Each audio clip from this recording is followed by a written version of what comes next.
खुशामदीद। आज हम जिंदगी के कोड यानी डीएनए के एक सबसे बड़े राज से पर्दा उठाने वाले हैं कि आखिर ये अपनी कॉपी बनाता कैसे है।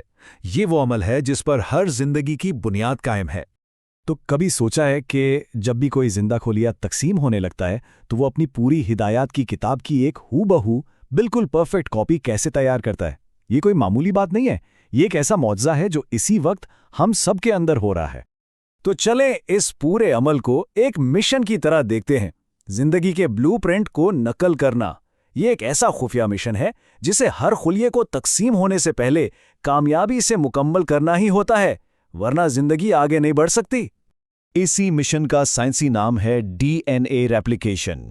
अगर आसान लफ्जों में समझें तो ये वो तरीका है जिससे खलिया तकसीम होने से पहले अपने डीएनए की एक बिल्कुल आइडेंटिकल यानी हूबहू कॉपी बनाता है। ऐसा इसलिए होता है ताकि हर नए बनने वाले खलिये को विरासत में हिदायत का पूरा सेट मिले।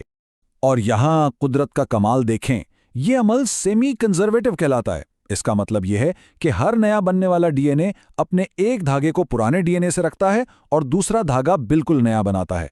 एक पुराना एक नया। यह फितरत का एक बहुत ही ज़हीन तरीका है मियार को बरकरार रखने का। तो मिशन का आगाज होता है। सबसे पहला कदम है इस मशहूर डबल हेलिक्स यानी दोहरी लड़ी को खोलना। भाई कोड तक पहुंचने के लिए इसे अनजिप तो करना पड़ेगा ना।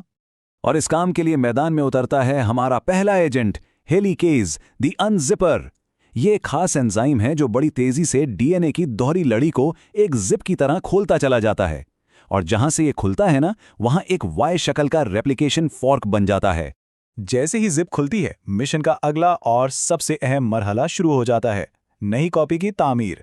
अब इन खुले हुए धागों पर नए धागे बनाने का वक्त है। यहां पर तामीर की दो अलग अलग हिकमत अमलियां इस्तेमाल होती हैं।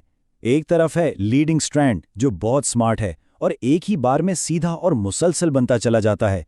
दूसरी तरफ है लैगिंग स्ट्रैंड जो थोड़ा अलग अंदाज में छोटे छोटे टुकड़ों में बनता है, जिन्हें ओकाज़ाई फ्रेगमेंट्स कहते हैं। और इस तामीराती काम का जो मास्टरमाइंड है ना, वो है हमारा agent polymerase, the master builder. ये एंजाइम एक माहिर कारीगर की तरह नए बेसिस को जोड़ता है, लेकिन ये अपनी मर्जी से कुछ नहीं करता, बल्कि जोड़ी बनाने के सुनहरी उसूलों पर सख्ती से अमल करता है। और ये उसूल बिल्कुल पक्के हैं, इनमें कोई तब्दीली नहीं हो सकती।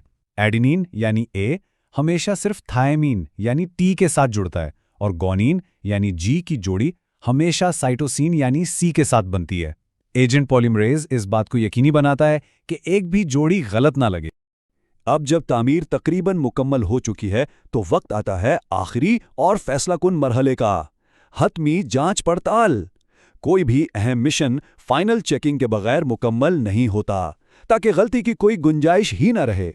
यहाँ मास्टर बिल्डर यानी पॉलीमरेज खुद अपने काम की प्रूफ रीडिंग करता है कि कहीं कोई गलती तो नहीं हो गई। फिर एक और एजेंट लाइगेज मैदान में आता है और लैगिंग स्ट्रैंड के बिखरे हुए टुकड़ों को गोंद की तरह मजबूती से जोड़ देता है। आखिर में सब कुछ सील करके दो नए डीएनए मॉलिक्यूल्स को हतमी शक्ल दे दी जाती है। और आखिरकार नतीजा, एक डीएनए से दो बिल्कुल एक जैसी परफेक्ट कॉपियां तैयार। मिशन कामयाबी से मुकम्मल हुआ। लेकिन जानते हैं इस सारे अमल में सबसे कमाल की बात क्या है? वो है टीम वर्क। ये किसी एक एजेंट का काम नहीं, बल्कि दर्जनों एंजाइम्स एक मुनज़्ज़म टीम की तरह मिलकर काम करते हैं ताकि जिंदगी का ये नाजुक अमल बगैर किसी गलती के मुकम्मल हो सके। अच्छा, ये सब कुछ तो ठीक है, लेकिन सवाल ये है कि आखिर ये इतना पेचीदा मिशन होता ही क्यों है? ये हमारी जिंदगी के लिए इतना अहम क्यों है? आइए इसकी बुनियादी वजह को समझते हैं। इसकी बुनियादी तौर पर तीन बड़ी वजूहात हैं। पहली, नशोनुमा। इसी अमल की वजह से हम एक खुलिये से बढ़कर एक मुकम्मल इंसान बनते हैं। दूसरी, मरम्मत।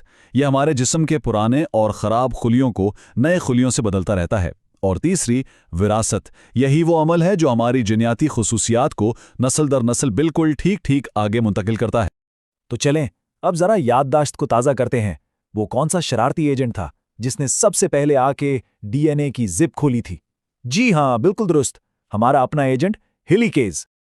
हमने ये तो समझ लिया कि जिंदगी का ये कोड कॉपी कैसे होता है, लेकिन जरा एक लम्हे के लिए सोचिए, अगर हम इस कोड को ना सिर्फ पढ़ सकते हैं बल्कि समझ भी सकते हैं, तो मुस्तकबिल में हम इस इल्म से और क्या क्या कर सकते हैं? ये सवाल साइंस के एक नए जहान का दरवाजा खोलता है।